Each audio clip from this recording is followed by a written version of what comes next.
Let's talk about how you calculate how much you can afford to buy a home.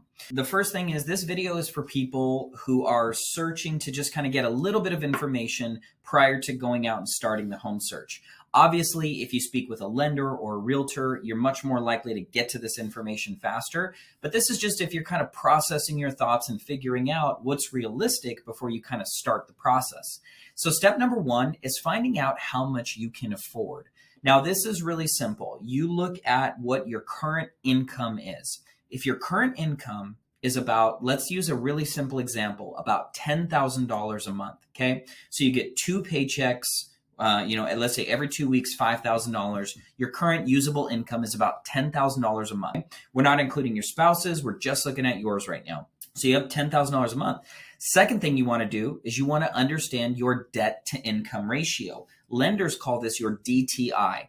So typically when a bank is giving you a loan, they would like for your mortgage payment to not exceed 50% of your debts. So what does that mean? What do they look at as your debts? They typically look at your mortgage payment, your principal, your interest, your taxes, your car payment, and credit card payment. So let's say you make $10,000 a month.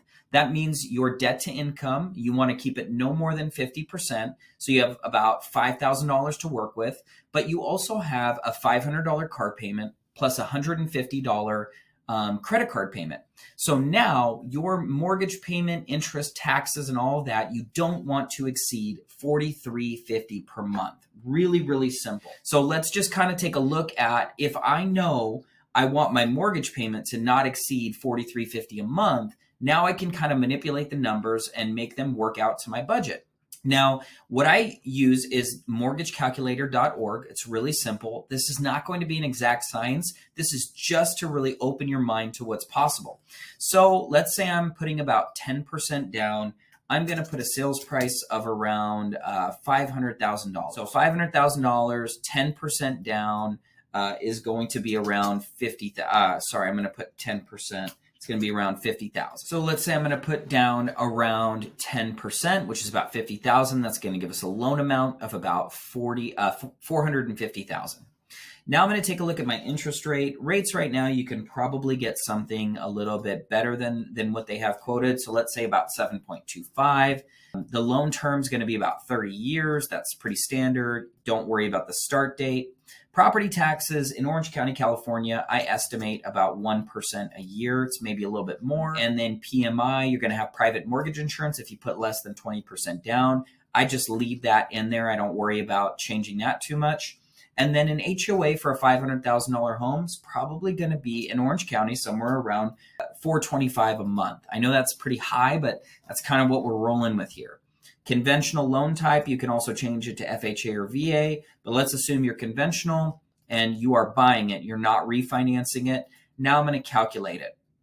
So what did that do? That brought me to a total monthly mortgage payment of about $4,298.